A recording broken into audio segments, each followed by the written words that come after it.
Every month I read hundreds, if not thousands, of hilarious and original comments about Pot of Greed, most of which focus on its mysterious abilities that no one can seem to figure out.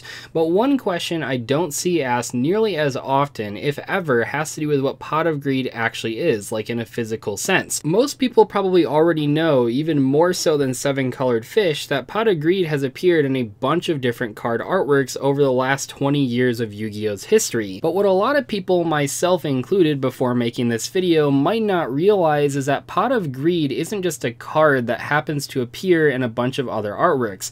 Rather, it actually does have an official lore, an official backstory that's really interesting that I really haven't seen people talking about. The main theory that I want to focus on in today's video has to do with whether or not Pot of Greed is actually alive, because I, myself, and many of you guys might have assumed that Pot of Greed was just a stationary pot that got passed around in the background of a lot of artworks. But it actually goes much further than that, and there are other things to discuss with Pot of Greed. We've done a lot of them on this channel, but this is something that I really just haven't seen discussed too often. So much of the focus on Pot of Greed is on the effect, which is, yes, very original and very hilarious, but I want to take it a step further and go, what is Pot of Greed, and is it actually alive? This all stemmed from a very old card artwork, Jar Robber, and in Jar Robber, Pot of Greed is being stolen by Goblin of Greed, which you might have seen in a couple other artworks, and in this artwork, Pot of Greed has a very distinct facial expression that is not the same as it usually appears. This got me thinking, hey, wait a second, I thought Pot of Greed was just a ceramic pot, you know, it's not something that would actually change its facial expression, but in this picture, it is clearly doing so. There must be more to the story, and there was. So in today's video, that's what I want to go over. But what is Pot of Greed, and why is it so desirable? I mean, after all, this card is passed around in the background of so many different card artworks, it seems like it's a pretty popular item. Well, Pot of Greed, as described in the Master Guide 2 printed in Japan back in 2008, it's described as, it's said if you put your hand into the pot, you can take out something that will bring you happiness. However, the pot explodes right after you take your hand out of it, making it a terribly dangerous object. This is where the name comes from. It is greedy to reach inside of it because when you do, you get punished immediately. However, it always pulls out something useful, which is obviously pretty helpful for anyone in dire circumstances. This is unfortunately not reflected in how the card itself actually works, because the card itself doesn't have any drawback whatsoever. That's why it's been banned for so long. Master Guide 2 also points out that Pot of Greed, even if broken, can still have some usefulness with its abilities. You can actually see this happening in Dark Spirit Art Greed, which is a card that lets you tribute a dark monster to potentially draw 2 cards unless your opponent discards a spell card of their own, which negates the effect. Now that definitely sucks, but it is a pretty decent real-life example of how Pot of Greed works in whatever lore we're talking about here, but in a physical card game sense. This card tempts the user. You draw 2 cards, very powerful, if you tribute a dark monster, but also your opponent has a chance to stop you. While not every single artwork that features Pot of Greed will actually take advantage of its lore, I feel that this card in particular does a fantastic job of really capturing what makes Pot of Greed so interesting. One thing that suddenly made a lot of sense after reading that description was the Gift of Greed. Now this card is completely awful. I mean, it's really bad. It is a trap card that gives your opponent 2 free draws. You're giving them a free Pot of Greed. And in the context of the physical card game, that's really bad, and that doesn't really change with this reading. However, with this context, we now know why the Gift of Greed exists. This exists not to give to someone that you like, but rather someone you dislike, someone that you think might be greedy, because you'd be giving this to someone that you think will fall into the trap, you know, someone that will be greedy and want to get a very useful item out of the Pot of Greed, not really realizing that it's going to explode and possibly harm them physically. In that Master Guide 2, the Gift of Greed is actually directly mentioned. It says those who desire happiness will be delighted to receive this gift, though some might end up dying from the shock. So obviously not something you're trying to give to someone that you actually want to be happy, but rather something to tempt someone that you might think is greedy. So that is why the Gift of Greed exists, and that makes a lot more sense after reading the lore behind the original Pot of Greed. But that by itself doesn't mean that Pot of Greed is alive. Where it gets really weird and interesting is with Avatar of the Pot. Now this card is hilarious. It's a man with Pot of Greed on his head, but what this says in the official Master Guide 2 storyline is that this is not a man with Pot of Greed on his head, it is actually Pot of Greed itself. The translation here says, it's difficult to describe this, but the pot suddenly transform into that guy. It seems to be the adult form of Pot of Greed. Keep in mind, this is separate from the spirit of the Pot of Greed, which we'll talk about in a second, but mainly what we're focusing on here is that Avatar of the Pot isn't just a guy wearing Pot of Greed on his head, it is actually Pot of Greed all grown up. And for me, at this point, I mean, my mind was kind of blown. That's pretty crazy to think about, that not only is Pot of Greed alive, but also it grows into this weird avatar person. But where you can really find this super weird is that this isn't just one Pot of Greed. There's a card artwork, Goblin Circus, and you can very clearly see not only a Pot of Greed in the foreground, but Avatar of the Pot in the background.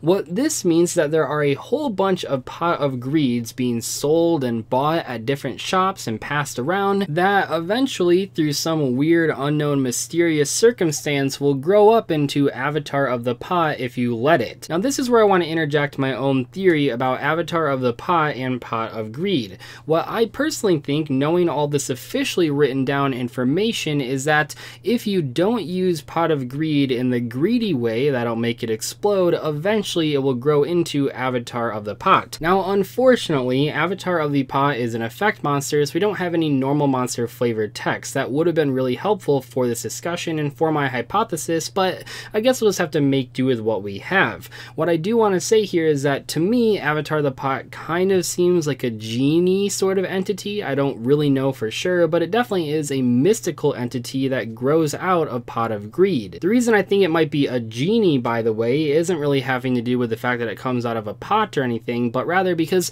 Pot of Greed is all about temptation. You know, you get what you want when you reach your hand inside, but then it blows up. So Avatar of the Pot to me seems to be rewarding to the person that didn't actually use the Pot of Greed in a greedy way. So maybe if you like buy a Pot of Greed or come across it and you actually resist the temptation to use it and abuse it, well then maybe it grows into Avatar of the Pot, which then can grant you like one wish without blowing up. But let's go back a little bit and sort of introduce ourselves to Spirit of the Pot of Greed, a card I mentioned a couple minutes ago.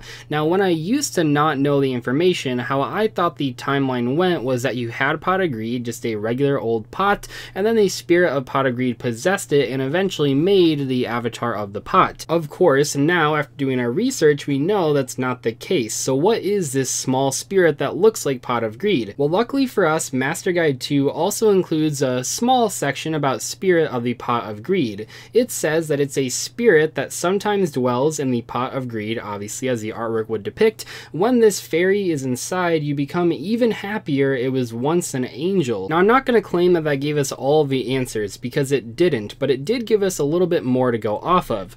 To me at least, reading that, it seems like the Spirit of the Pot of Greed is a spirit that just hangs out inside of Pot of Greed, and then when it's in there, when you actually use the Pot of Greed to pull out something that you really need to make you happy, it's even better than it already would have been.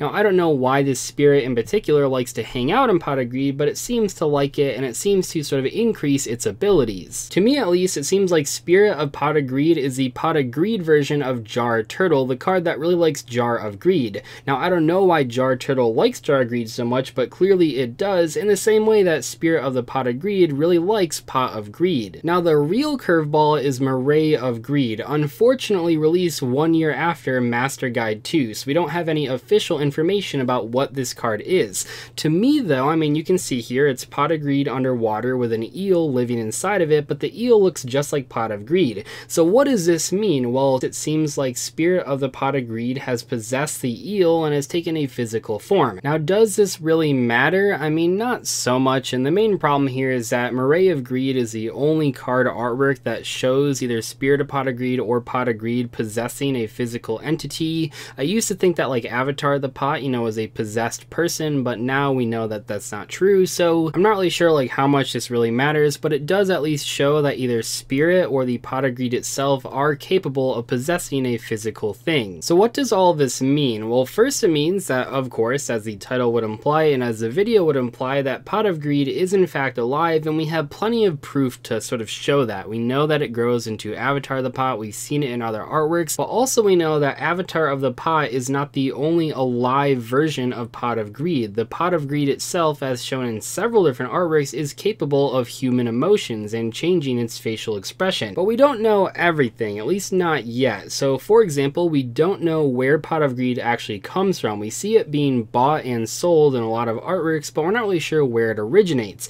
This matters because it seems like Pot of Greed is cursed or possessed in some way, shape, or form. Do these just come from nowhere, out of thin air, or is someone actually producing them and putting some sort of magic inside of the Pot of Greed to make it work and then eventually grow into a person? We also don't really know for sure, because they're not featured in nearly as many artworks, if the other pot cards are alive, like Pot of Desires or Pot of Riches. I think it's pretty safe to assume that they are, but we don't really know if they're alive and to what extent they are, and if they actually grow into their own avatars like Pot of Greed. I think Jar Turtle in particular shows that at least Spirit of the Pot of Greed is seen in other versions of pot cards and jar cards, because Moray of Greed and Jar Turtle seem very, very similar in design, but we really just don't know for sure. Overall, the reason I made this video is to let you guys know some more information about Pot of Greed and its backstory, because I really didn't know any of this. I had known that it was in a lot of artworks, but I had no idea how deep it actually went and how much information there was out there that was officially posted. Anyway though, hope you guys enjoyed today's discussion video. If you liked this one, make sure to let me know in the comment section below, and if you haven't seen it already, I did a very similar style of lore discussion video with 7 colored fish a few weeks ago. I'll link that at the end of this video in the sort of card at the very end. I'll see you guys later though. Thank you so much for watching today's video. Goodbye.